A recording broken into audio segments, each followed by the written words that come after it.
Hello from San Diego, California. I have been stateside just over 2 months now, which is kind of wild. It feels like it's only been a few weeks.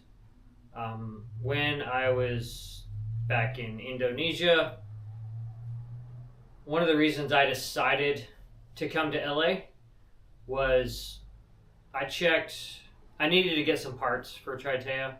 You can't get any parts in Indonesia.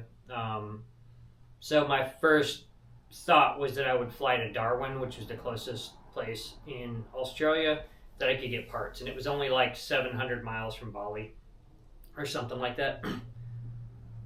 So I was like, oh, I'll just fly to Darwin, pick up some stuff, critical things I need, and for the season, and fly back. The cost at the time to fly from Bali to Darwin round trip was like only about $200 less than flying round trip from Bali to Los Angeles, which was insane. And I knew that like a number of the parts I bought in Australia when I was there had all failed within 4 months. So I wasn't keen to like go to Australia and buy like parts that weren't as quality as I could get in the States if it was only a couple $100 difference. So that coupled with the fact that my new cruising guide was coming out in the States. It was finally done. It was at the distributor. Everything was a go on this cruising guide for the Channel Islands, which I've been working on for 4 years. So I was like, okay, well, I can fly back to the States, see all my people, promote the cruising guide, and get the parts I need for $200 more than what it would cost to fly to Australia. So it was a pretty simple choice. So that's what I decided to do, was fly out to get the parts and to promote the cruising guide and see my friends and family. And they ended up, celebrating my 50th birthday here in California, which was fantastic. But right now I want to show you guys some of the stuff I bought that I'm taking back to Triteia. I know that'll be of interest to a number of people. And of course, this isn't like a full list of everything I need for Triteia, but this is stuff that I definitely need before I start this year's sailing season, up through the rest of the Indonesian archipelago, into Singapore, Malaysia, and on. One of the big things I got was a new main halyard. Off the top of my head, I don't remember the size or the makeup of this, so I'll try to remember to put it on the screen now. But I've been using the same main halyard on Triteia since 2017.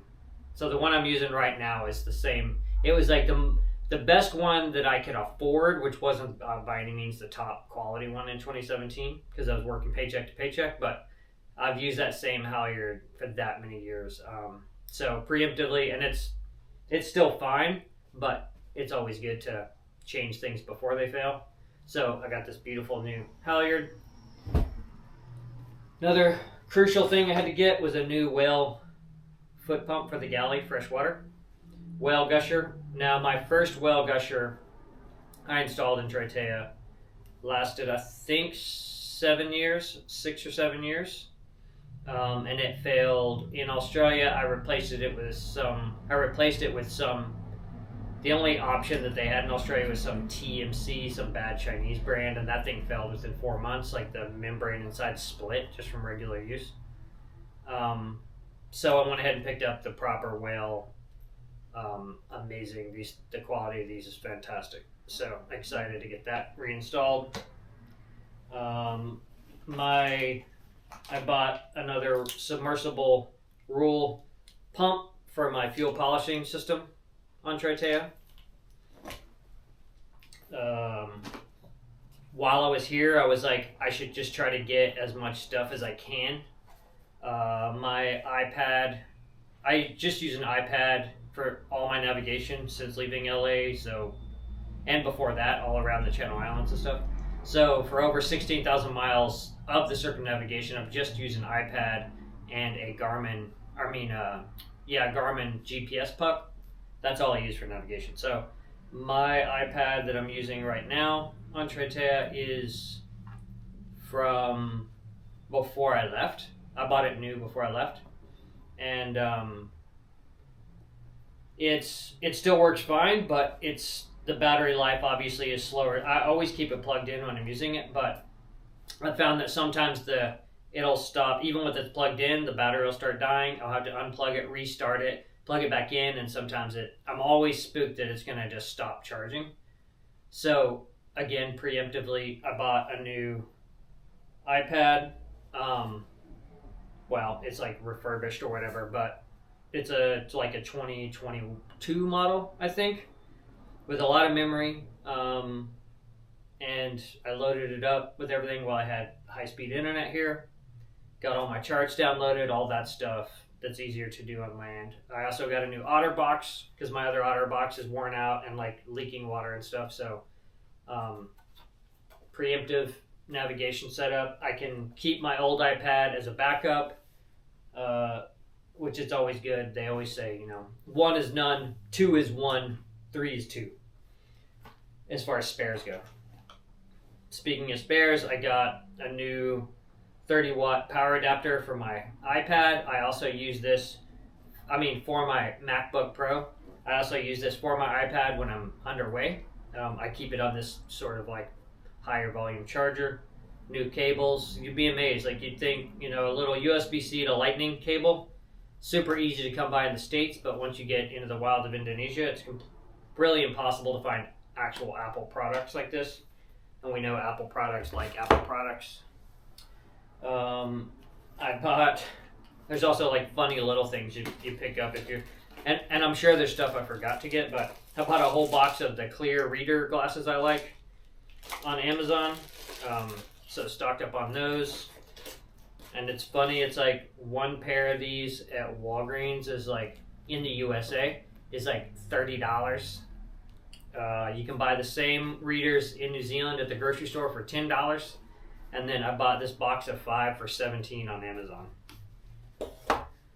I bought a new RAM mount for the iPad for the cockpit because the one I have is totally rusted. It's like a spring-loaded old style one for the iPad under the Dodger, and it's totally rusted out and doesn't work anymore. So while I was here, went ahead and got a new RAM mount for that.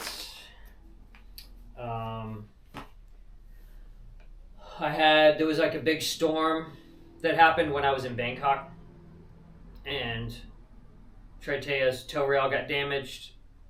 The storm, it was like springing the boat really bad, and it broke my fair lead off, which I lost in the sea, and it split the tow rail. I don't know if it's fair lead or chocks, but split it off. So when I got here to the States, I went to Mike's Marine Surplus in Ventura. I went to Blue Pelican in Alameda in Northern California.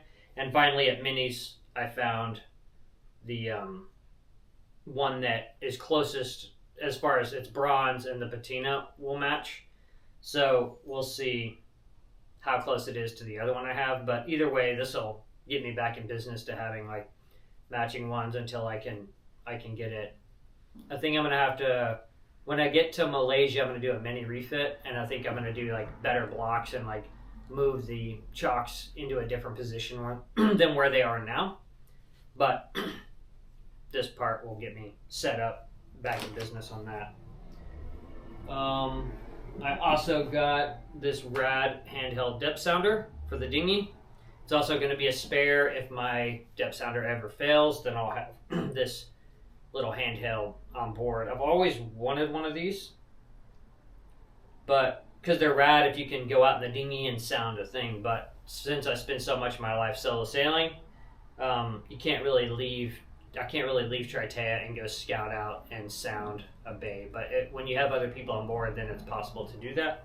But still, to have this on board in case something happens to where my depth sounder fails, it'll be a lifesaver. And the depth sounder is the only like bit of instrumentation that I have on the boat. I don't have a wind gauge. I don't have a built-in knot meter that works reliably. Anything like that. I do have AIS, but as far as like the actual boat instrumentation. The depth sound is the only one I need, and I feel it's the only one that's absolutely required for serious cruising. So to have this as a backup is fantastic. And again, none of this stuff is sponsored. None of this is like product placement.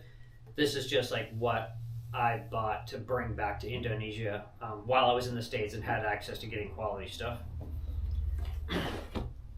Another thing I bought just in case, a new head gasket. It crossed my mind, and I was like, when everything happened in Australia, it cost me, anytime you get anything shipped from the US to Southeast Asia, but before to Australia or to New Zealand, it was like $200 no matter what. Like, I had to have a replacement debit card sent to me, and it cost $200 to ship a debit card to me. So I figured if I could just have a spare head gasket on board, I think it was $80 for the head gasket, and then it would have been $200 to ship it if I had to have one. So I've historically had so much trouble with my engine that I'm like a little spooked, so I figured it couldn't hurt since I'm here. I also got this cool monocular, I guess is what it's called. It's like a one-eyed binocular. Victoria got me this for my birthday, and super rad. It's like, I oftentimes, especially when the boat's moving, I end up closing one eye anyway with binoculars, so this is going to be really handy to be able to just like quickly look at stuff. I've never had one of these before, and it's nice and rugged. I'm stoked on that. Pretty cool. And then I was contacted by another sailor that asked me if they could hire me to consult them on future cruising plans and different things. They had a bunch of questions, and so I was like, yeah, no problem. We worked out a price, and then he contacted and said he had a new Insta360 camera in the package and asked if I would trade that for a consultation. I was like, absolutely. My little brother had one of these at the Channel Islands, and the footage is really neat. I ended up seeing Sailing Yacht Florence use these, so they do almost like simulated drone shots. So I was like stoked for sure to pick one up.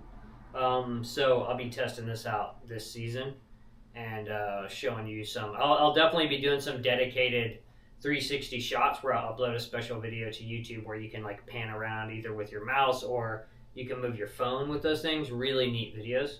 So I'm stoked about this Instant 360.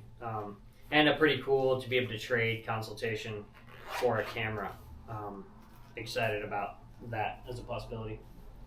So another thing while I was here is the latest issue of Latitudes and Attitudes came out, and I have a huge article inside talking about sailing plans are written in the sand at low tide. It goes through all these different like situations from when I left for the circumnavigation, about what I thought was going to take place or what my plans were versus what the plans ended up being, because the cruising life is full of situations to where you have to be flexible and understand that plans change, things get out of our hands, and we have to be flexible. And I talk through sort of every instance of which I've experienced that and give you advice on things that I've learned from that perspective.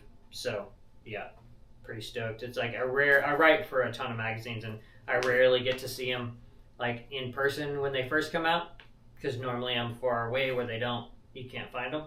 So it was fun to get this in the mailbox and see it in print. So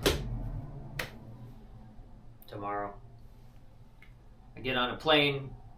I have a 27-hour passage ahead of me. Not passage.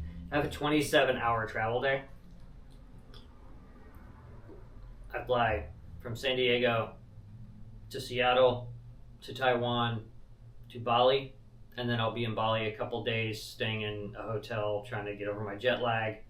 I also need to get like food and stuff. Triteia has no food on her at the moment. And then I'll take a fast boat on that following Monday back to Triteia. and I'll take you along for the whole ride. So that's what I picked up. I thought you'd enjoy seeing that, and let's go see how the boat's doing.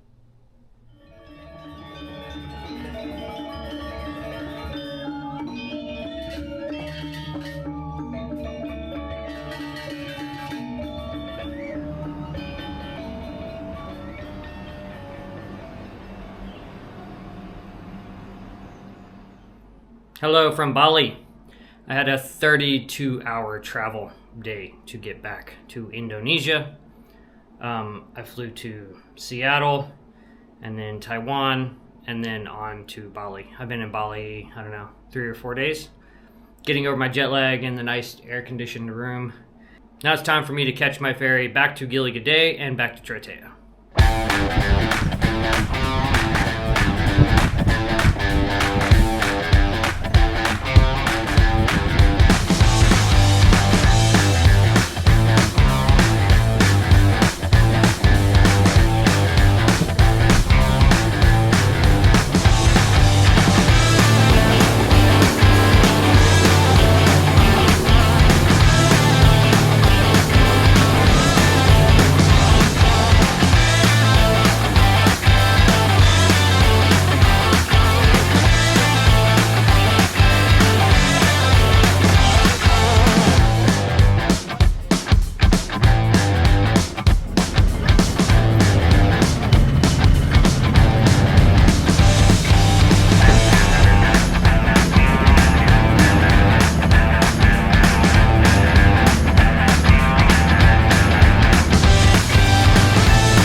Oh, very moldy. Moldy, moldy, moldy.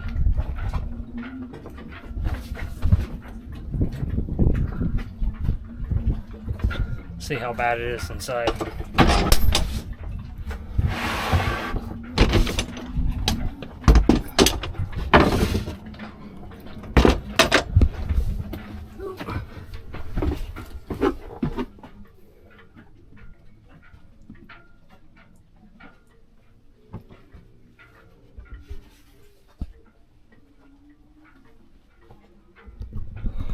Stuffy in here, but not that moldy. It's far moldier outside, so that's good. Yeah, now it's time to start looking everywhere and see what's what.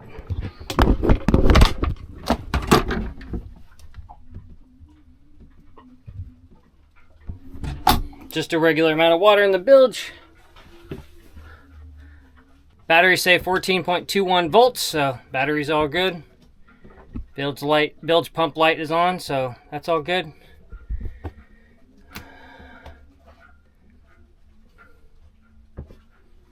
So far, so good. All right, after the initial poke around, everything seems good.